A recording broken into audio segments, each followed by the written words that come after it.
All right, here we go.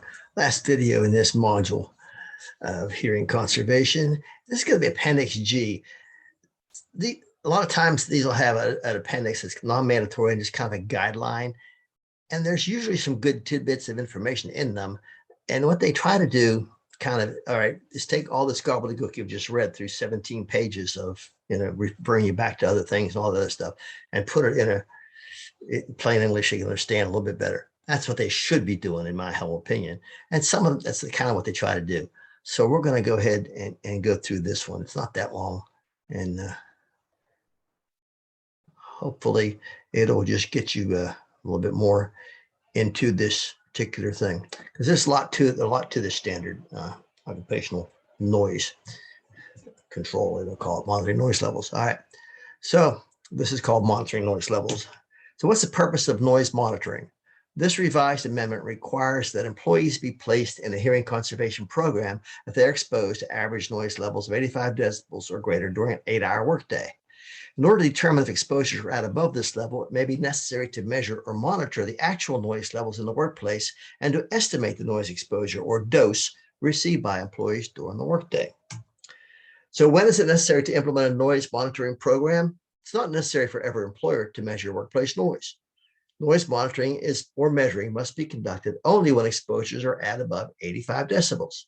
Factors which suggest that noise exposures in the workplace may be at this level include employee complaints about the loudness of noise, indications that employees are losing their hearing, or noisy conditions which make normal conversation difficult. The employer should also consider any information available regarding noise emitted from specific machines. In addition, actual workplace noise measurement can suggest whether or not a monitoring program should be initiated. How is noise measured? Basically, there are two different instruments to measure noise exposures, the sound level meter and the dosimeter. A sound level meter is a device that measures the intensity of a sound at a given moment and at a given place. Since sound level meters provide a measure of sound intensity at only one point in time, it is generally necessary to take a number of measurements at different times during the day to estimate noise exposure over a workday. If noise levels fluctuate, the amount of time noise remains at each of the various measured levels must be determined. To estimate employee noise exposure with a sound level meter, it is also generally necessary to take several measurements at different locations within the workplace. After appropriate sound level meter readings are obtained, people sometimes draw maps of the sound levels within different areas of the workplace. By using a sound level map and information on employee locations throughout the day, estimates of individual exposure levels can be developed. This measurement method is generally referred to as area noise monitoring.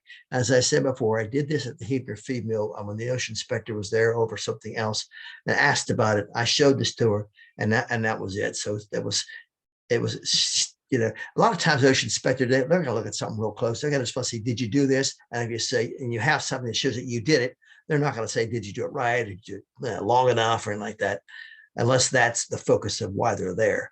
They're going to just see that you did it. Okay, you did it. You're good. So if you had something, if you look at them and say, huh? And you got a problem. A dosimeter is like a sound level meter, except that it stores sound level measurements and integrates these measurements over time, providing an average noise exposure reading for a given period of time, such as an 8-hour workday. With a dosimeter, a microphone is attached to the employee's clothing, and the exposure measurement is simply read at the end of the desired time period. A reader may be used to read out the dosimeter's measurements. Since the dosimeter is worn by the employee, it measures noise levels in those locations in which the employee travels. A sound level meter can also be positioned within the immediate vicinity of the exposed worker to obtain an individual's exposure estimate. Such procedures are generally referred to as personal noise monitoring. So you have area and personal. Area monitoring can be used to estimate noise exposure when the noise levels are relatively constant and employees are not mobile. In workplaces where employees move about in different areas or where the noise intensity tends to fluctuate over time, noise exposure is generally more accurately estimated by the personal monitoring approach. In situations where personal monitoring is appropriate, proper positioning of the microphone is necessary to obtain accurate measurements. With a dosimeter, the microphone is generally located on the shoulder and remains in that position for the entire workday. With a sound level meter, the microphone is stationed near the employee's head, and the instrument is usually held by an individual who follows the employee as he or she moves about. I've never done that. Never seen anybody do it. It doesn't even sound like fun. Manufacturer's instructions, there you go again, contained in dosimeter and sound level meter operating manuals should be followed for calibration and maintenance. To ensure accurate results, it is considered good professional practice to calibrate instruments before and after each use. I have a son-in-law that works for Tyson. He's an electrician and a senior technician there, been there for a while. He's the top guy in his area. And he's really smart. But what he does, you get a piece of equipment, well, he's got to work about it. He's got to figure out how it works and fix it. He's going to read what the manufacturer, who's going to know more better about this piece of equipment than the people that made it, right? So read the manufacturer's instructions and be surprised how many times he knows stuff about it. These people have had this thing for 3 years and they've never read the manufacturer's instructions. He comes in and fixes it. So read the manufacturer's instructions about all equipment that you have to worry about. How often is it necessary to monitor noise levels? The amendment requires that when there are significant changes in machinery or production processes that may result in increased noise levels, remonitoring must be conducted to determine whether additional employees need to be included in the hearing conservation program. Many companies choose to remonitor periodically, once every year or two, to ensure that all exposed employees are included in their hearing conservation program. It's not a bad idea to monitor every year. Working equipment and technical advice be obtained. Noise monitoring equipment may be either purchased or rented. Sound level meters cost about $500 or $1,000, or dosimeters range in price from about $750 to $1,500. And that's probably a pretty good price. I think I said earlier, maybe higher than that, but I think that's still pretty good. Smaller companies may find it more economical to rent equipment rather than purchase it. Names of equipment suppliers may be found in the telephone book yellow pages under headings such as safety equipment, industrial hygiene, or engineers acoustical.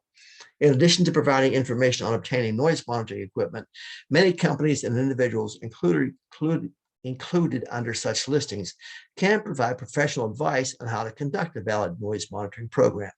Some audiological testing firms and industrial hygiene firms also provide noise monitoring services.